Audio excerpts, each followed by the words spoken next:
નમસ્કાર મિત્રો, આજે સીધું ને સટના એપિસોડમાં આપણે વિશ્વગુરુને હવે વિશ્વના દેશો અવગણવા માંડ્યા છે એની વાત કરવાના છે. અને અંધભક્તોએ આ એપિસોડ જોવો નહીં એવી અમે સલાહ આપીએ છીએ. અમે તથ્ય અને સત્ય સાથે વાત કરવાના છીએ. અને હવે માનનીય વડાપ્રધાન નરેન્દ્ર મોદી એમની પ્રતિષ્ઠા તળિયે જઈ રહી છે અને એ પોતાનો કોન્ફિડન્સ પણ ગુમાવી બેઠા છે.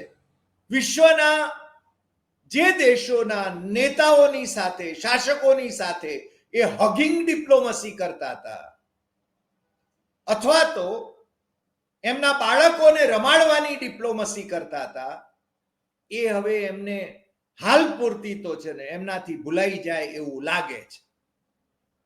કારણ કે ચૂંટણી લક્ષી સભાઓમાં રાજ્યોના પ્રવાસે નીકળી પડ્યા છે ઓપરેશન સિંદૂરને વટાવવા માટે. તમે બધા સમજી શકો છો કે લશ્કરી દળોએ જે ઉપલબ્ધિ કરી હોય એનો રાજકીય ઉપયોગ કઈ રીતે કરવો એ તો પુલવામાનું આપણે જોયું હતું. અને પુલવામા કઈ રીતે થયું એનો અહેવાલ તો હજુ આજ દિવસ સુધી આપણને જાણવા મળ્યો નથી. અને પહેલગામ થયું, પહેલગામ ના 4 આતંકવાદીઓ ક્યાં છે એ પણ આપણને ખબર નથી.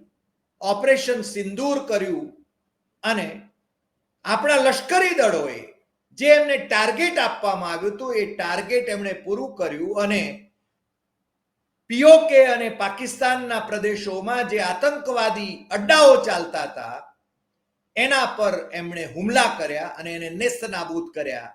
પરંતુ આપણા વિદેશ સચિવમાંથી વિદેશ મંત્રી થયેલા જયશંકરે જે ભાંગરો વાટ્યો કે અમે તો છે ને ઓપરેશન સિંદૂર પહેલા પાકિસ્તાનને જણાવી દીધું હતું કે અમે તમારે ત્યાંના આતંકવાદી અડ્ડાઓ ઉપર હુમલા કરવાના છીએ, એટલે સ્વાભાવિક હતું કે આતંકવાદીઓને તો એમણે ખસેડી લીધા હોય.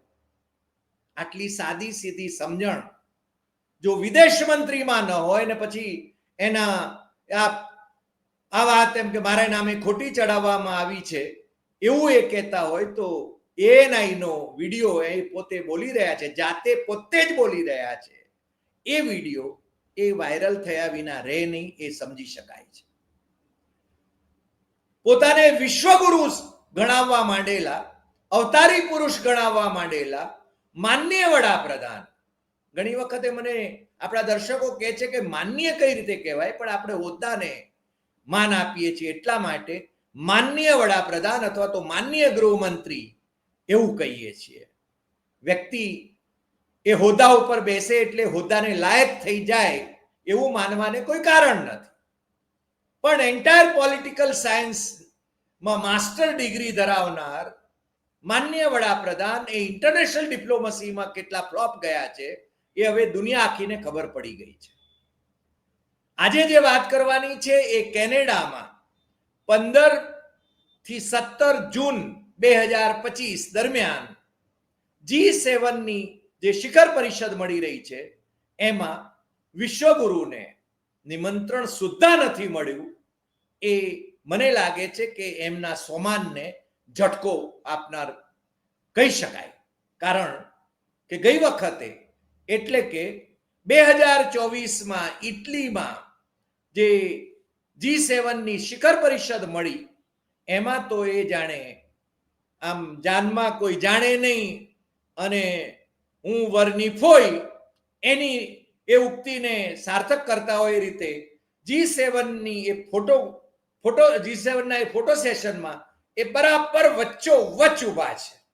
કારણ કે એમને એમ હતું કે ઇટલીની પ્રાઇમ મિનિસ્ટર મેલોની એ એમની સેલ્ફી લે છે એટલે જાણે કે એમને એ ધારે એ કરાવી શકે છે. પરંતુ મેલોની જે દેશમાં જાય છે, જે દેશના નેતાઓને મળે છે એ બધાની સાથે એ રીતે વર્તે છે. એટલે એમાં કંઈ વિશ્વગુરુને વધારે પડતો લાડ લડાવતી હોય એવું તો હતું નહીં. પણ વિશ્વગુરુના દિમાગમાં શું હશે એ તો ઈશ્વર જાણે અને વિશ્વગુરુ જાણે. આજે G7ની બેઠક મળી રહી છે એ પહેલા ચીને જે નવું સંગઠન પેરેલલ યુનાઇટેડ નેશન્સ ઊભું કરવાની કોશિશ કરી અને આપણે એના વિશે IRS નિવૃત્ત દિનેશ કે વોરા એમની સાથેનો જે ગઈકાલે જ એપિસોડ કર્યો એ એપિસોડની અંદર બહુ સ્પષ્ટપણે ચીને ભારતને અવગણ્યું છે, પાકિસ્તાનને સોડમાં લીધું છે, એ આપણે સમજી શકીએ છીએ. ચીને 38 દેશો અને આમે 85 દેશો એમને નિમંત્રણ જે આપ્યું હતું એ નિમંત્રણ એના નિમંત્રણથી, ચીનના નિમંત્રણથી એ બધા દેશો એ બેઠકમાં હાજર રહ્યા. એનું હેડક્વાર્ટર હોંગકોંગ, આમ તો ઘણો લાંબો સમય સુધી બ્રિટિશ અખત્યાર હેઠળ હતું હોંગકોંગ, અને પછી હોંગકોંગ અને મકાઉ એ ચીનને પાછું અપાયું. પણ દુનિયાભરની અંદર હોંગકોંગ એ બિઝનેસ માટે ખૂબ મહત્વનું કેન્દ્ર બન્યું છે. એટલે કે ચીને એ નવી જે સંસ્થા ઊભી કરી છે પેરેલલ યુનાઇટેડ નેશન્સ, એનું હેડક્વાર્ટર હોંગકોંગમાં રાખ્યું છે. એટલે કે ચીને જે આખો આ ઉપક્રમ કર્યો એમાં પણ વિશ્વગુરુને ક્યાંય તેડાવ્યા નહીં, એમનો ભાવ પૂછાયો નહીં, પાકિસ્તાનને એમાં જરૂર જોડ્યું છે એમણે. હવે બીજી વાત કે G7ની અંદર કયા કયા દેશો છે?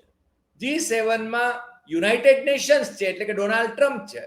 અને ડોનાલ્ડ ટ્રમ્પ એ તમને ખબર છે કે નરેન્દ્ર મોદીનું અપમાન કરવા માટે, અને નરેન્દ્ર મોદી ભારતના પ્રાઇમ મિનિસ્ટર છે એટલે ભારતનું અપમાન થાય એ રીતે એ વર્તી રહ્યા છે. માનનીય વડાપ્રધાનને કારણે ભારતનું ઇન્ટરનેશનલ ફોરા પર અપમાન થઈ રહ્યું છે એ આપણે સમજી શકીએ છીએ. નરેન્દ્ર મોદી એ જે રીતે ઇન્ટરનેશનલ ફોરા ઉપર જાણે કે વિહાર કરી રહ્યા હતા, G7ના 6 એની પરિષદોમાં એમણે એવો વિહાર કર્યો 2019થી માંડીને અત્યાર સુધી, એટલે કે 2024 સુધી. પણ 2025ની આ પરિષદ એ કેનેડામાં મળી રહી છે. અને એ G7ના જે દેશો છે એમાં United Nations, France, Canada, Germany, Italy, Japan, UK અને યુરોપિયન યુનિયન છે. આમ તો તમને ખ્યાલ છે કે યુક્રેનને પણ નિમંત્રણ મળ્યું છે. બટુક દેશ છે યુક્રેન, ઝેલેન્સ્કીને બોલાવ્યા છે. ઓસ્ટ્રેલિયાના પ્રાઇમ મિનિસ્ટરને બોલાવ્યા છે. બીજા નાના દેશોને, બ્રાઝિલને નિમંત્રણ મળ્યું છે. અને આ બધા નિમંત્રણ મે મહિનામાં અપાઈ ગયા છે. પરંતુ જેમ ટ્રમ્પભાઈના શપથ વિધિ સમારોહમાં નરેન્દ્ર મોદીને નિમંત્રણ નહોતું મળ્યું, 70 દેશોના નેતાઓને નિમંત્રણ મળ્યું હતું, પરંતુ નરેન્દ્ર મોદીને એ નિમંત્રણ મળ્યું નહોતું. અને એને માટે ધખારા પણ ખૂબ એમણે કરી જોયા. પરંતુ ટ્રમ્પભાઈને જે વાંકું પડે ત્યારે એ જરાય છે ને પાછી પાની કરતા નથી. એટલે આ વખતે G7ની અંદર નરેન્દ્રભાઈ પહેલી વખત, છેલ્લા 6 વર્ષમાં પહેલી વખત એ છે ને પોતાની ઉપસ્થિતિ દર્જ નહીં કરાવી શકે. કારણ કે મે મહિનામાં બધાને નિમંત્રણ પહોંચી ગયા છે. આજ દિવસ સુધી માનનીય વડાપ્રધાનને નિમંત્રણ નથી મળ્યું એવું સત્તાવાર સાધનો જણાવે છે. કાલ ઉઠીને કદાચ મળે અને ભાઈશ્રી દોડીને જાય, પણ અત્યારના સંજોગોમાં એ પોતે અપમાન વોરી લે એવું કરે એવી મને શક્યતા જણાતી નથી.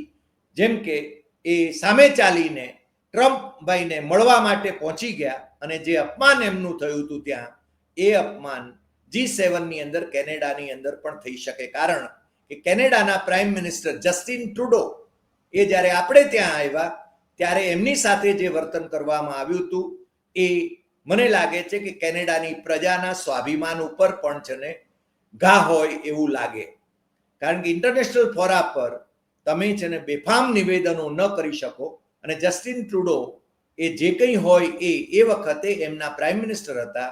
અને ભારત પર કેનેડાએ ખાલિસ્તાની નિજ્જર એની હત્યાનો આરોપ મૂક્યો હતો. એનો આપણે છે ને નકાર જાહેર કરી દીધો હતો. આપણે એમાં ભારત એમાં સંડોવાયેલું નથી એવું કયા પછી એ મુદ્દો આખો વિવાદનો બન્યો. જસ્ટિન ટ્રુડો એ વડાપ્રધાન પદ છોડવું પણ પડ્યું અને ત્યાં ચૂંટણી થઈ અને માર્ક કાર્ની આવ્યા વડાપ્રધાન પદે, એમના જ પક્ષના. અને માર્ક કાર્નીએ પણ નરેન્દ્ર મોદીને તડકે મૂકવાનું નક્કી કર્યું છે. એમને નિમંત્રણ આપ્યું નથી, કારણ કે માર્ક કાર્ની એ G7ની આ શિખર પરિષદમાં અધ્યક્ષ સ્થાને છે. નરેન્દ્ર મોદી 2019માં ફ્રાન્સમાં 45મી શિખર પરિષદમાં G7ની, આપણે G7ના મેમ્બર નથી પરંતુ આપણને નિમંત્રણ મળતું રહ્યું, એટલે એ વખતે ફ્રાન્સના શાસક મેક્રોન, એમની સાથે તમને ખબર છે મેક્રોન સાથે શું શું ઘટનાક્રમ બન્યા છે. રાફેલ યાદ છે ને, બીજું કંઈ કહેવાની જરૂર નથી. એના પછી 2020માં 46મી શિખર પરિષદ મળવાની હતી. આમ તો છે ને આ G7 એને 52 વર્ષ થયા અને એની 46મી શિખર પરિષદ યુએસમાં એ વખતે ડોનાલ્ડ ટ્રમ્પે 2020માં એ હોસ્ટ કરવાની હતી, પરંતુ એ કેન્સલ થઈ હતી. 2021માં 47મી શિખર પરિષદ યુકેમાં થઈ, 2022માં 48મી જર્મનીમાં થઈ, 2023માં 49મી જાપાનમાં થઈ અને 2024માં 50મી એ ઇટલીમાં થઈ અને 2025માં આ વખતે 51મી એ કેનેડામાં થઈ રહી છે આ શિખર પરિષદ. પરંતુ આ વખતે વિશ્વગુરુને નિમંત્રણ નથી, પરંતુ Australia, Ukraine, south Africa, Brazil આવા દેશોને એમણે જરૂર નિમંત્રણ આપ્યું છે. પણ નરેન્દ્ર મોદીને ટાળવાની કોશિશ કરાઈ રહી છે.